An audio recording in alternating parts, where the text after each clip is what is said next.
Hey guys, Ranger Georgie here with U.S. Fish and Wildlife from Laguna, Atascosa National Wildlife Refuge in partnership with the city of Brownsville. So, welcome back guys to week 4. This week's topic is going to be fishing. So, there's plenty of things that you need to know, and we're going to cover them throughout the week. We're going to cover everything from different rods, reels, tackle, bait, plenty of different stuff, artificial, live, locations that you can go fishing at. So if you see to my left right here, we actually have a City of Brownsville employee, Raul Maraboto. Hi guys, I'm here joining Ranger Georgie for the first time. This particular topic in here, we figured we'd be able to interchange some ideas. Georgie here feels a lot of his background, his experience that he has fishing is with the freshwater, and I started my fishing days off with a lot more saltwater surfing. We'll be able to talk about some fish and get out and go do our fishing trips. Do you know of any different places we can go to in Brownsville for saltwater? Yeah, saltwater fishing, because we are located right on the Gulf of Mexico. We have an opportunity to do a lot of surf fishing, so you don't need a boat, you don't need necessarily anything other than yourself to get yourself out there. You don't need to go get a 4x4. You can go park your truck or your car right up against the street and take a little quick walk and get some surf fishing in. There's also wade fishing areas. You can, if you go down to the beach that we have access to, Boca Chica, you take a little quick drive and you get to some areas where there's some more flats. That area that you're talking about, that's called South Bay, correct? South Bay is one of the locations that people like to target and go fishing at.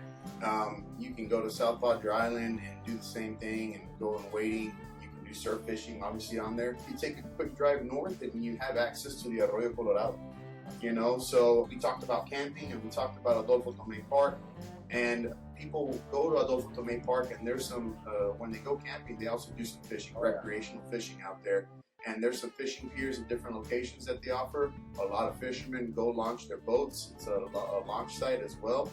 And you have access to the bay fishing, flat fishing, and also the jetties. A lot of people there go to the jetties. There's jetties located on both South Padre Island and on Boca Chica side that a lot of people like to go and do some fishing at. So I've lost quite a bit of equipment. Yeah, definitely. I think that's what turned me on to freshwater. I lost a lot less money. Yeah, you end up, if you're not rigged up for the right thing or not prepared for the right thing when you go off of the jetties, then you get snagged a lot for sure. You'll lose some leads, you'll lose some weights, you'll lose some fish. If you drive even a little bit further north, you find Port Mansfield. Yeah. Right, and a lot of people do some fishing off of Port Mansfield, and there's just a deep sea fishing. You can go out, if you have a different deep sea boat, you can go out deep sea fishing. But it just all depends. If you're starting off wade fishing, surf fishing, I mean, you spend a lot less money. You don't need a boat, you need a kayak or anything like that. You can still go out there and do fishing. Or at Boca Chica Beach, when you go a little bit further south and get closer to Mexico, you have the Rio Grande, and the Rio Grande has fresh water. Yeah. Right. So they call it the mouth of the river, La Boca del Rio, and it's where the river meets Boca Chica saltwater. Yeah. So a lot of people do fishing in that area because of the way that the water mixes and the different type of fish that are attracted into that area. So I know that you do a lot of freshwater fishing, and that's an interesting spot that a lot of fishermen like to target. Definitely been there quite a few times, and I'll be out there with the freshwater and fishing off of the river. Yeah. And you'll end up catching a couple of good saltwater fish. Yeah, so you'll see also the setups. Like if you go to Bass Pro, you end up looking at their fish tank that they have. Yeah. And you see freshwater catfish with a redfish in there. Yeah. You know what I mean? So some gar in there too. So they're able to survive in that type of environment, which is pretty interesting. Let me ask you, where do you go for freshwater? You know, that's something that I don't have experience with, but yeah. Well, with me in freshwater, the reason why I tend to gravitate more towards that is just because of the availability. I grew up around Osaka, so that's just what I started fishing at. And for those of you that are watching, not from the Rio Grande Valley, who don't know what Osaka is, we're the only place that has it in the whole United States. And they're pretty much old runoffs from the Rio. And throughout time, we've built around them and have streets running through them now, underpassing. But there's quite a few in Brownsville. There's plenty of good species. I mainly go after catfish and largemouth bass and a couple of alligator gar here and there. But when I do go for alligator gar, my goal is to go to the river by the mouth, because something about the water, the way it mixes, where they're living at. It tastes different. It tastes way better than regular gar. And you know, a lot of people think fishing from Osaka is just for sport. No, you can eat that fish there. It's good. City of Brownsville, I believe, has one of the cleanest waters when it comes down to it. They have the Osaka district, and they take a decent, good care job of those Osakas, keeping them free of debris and stuff like that. They're constantly dredging them, getting all that, you know, stuff that you don't want there, which catfish they feed on the bottom, so they end up getting good amount of that. But good places to go to that have plenty of area that you can fish from, whether from the bank or there's even some piers. The Brownsville Sports Park, they have I believe 2 piers and also 2 man-made Osakas that I believe they get their water from the irrigation district. Fishing there is amazing. There's every single species that's native to this area is there, from gar, bass, channel cat, you can get some carp. I mean, it's really nice fishing. And abundance as well. I remember a couple of years ago, we stopped that area for a special needs fishing event. That's that right. We did. Yeah. There's quite a bit of catfish. I know for a fact there's a few albino. If nobody's already caught them and took them home, I don't know the difference in taste, but I imagine it's clean. Yeah. And then you also have the event center. You have the Civic Pavilion, Regal Park. Those are great areas. They also have just a comfortable amount of bank that you don't got to worry about falling in, or you can sit there comfortably in your chair, have a table set up, and it's really just turns into a relaxing fishing environment. And then literally any Osaka you can think of, whether you're driving down by the sign or out to the north, all those little Osakas you can park along the side safely, of course, and just start fishing. And it's really good fishing. I mean, I highly recommend freshwater fishing.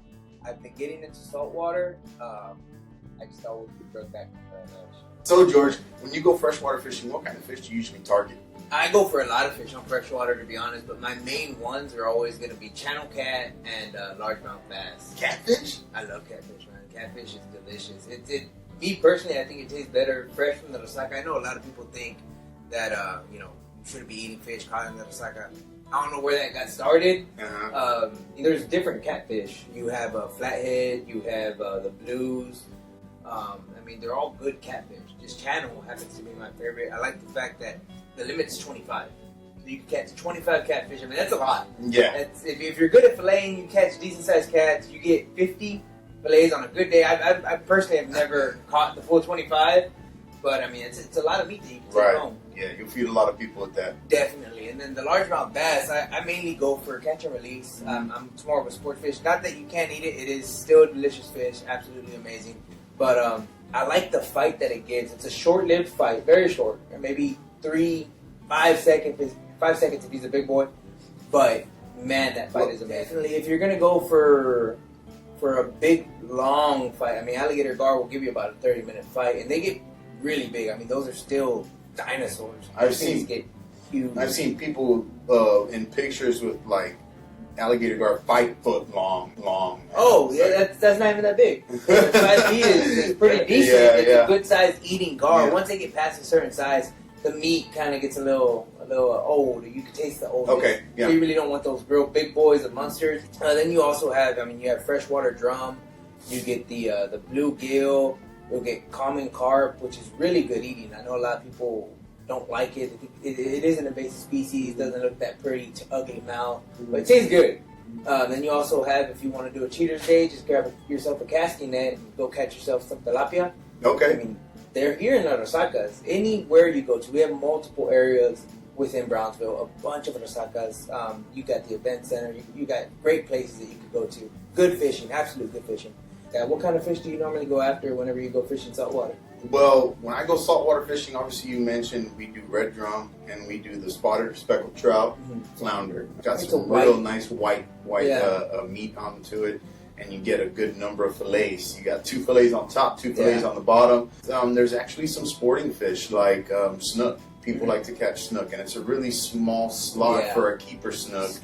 But I think it's 4 inches from about a 24 to 28. Yeah. But it's fun. that fish will jump out of the water, similar to what you mentioned about bass being a good little fight for that amount of time, but snook's going to fight you for a little bit longer. Yeah. And you can go deep sea fishing, and when you go deep sea fishing, there's more game fish out there that people usually mount on their walls. So you'll see people that go out there and catch sailfish, blue marlin. You'll see grouper out there. Those fish can grow. Yeah, those are dinosaur fish. Also, you're talking about alligator gar.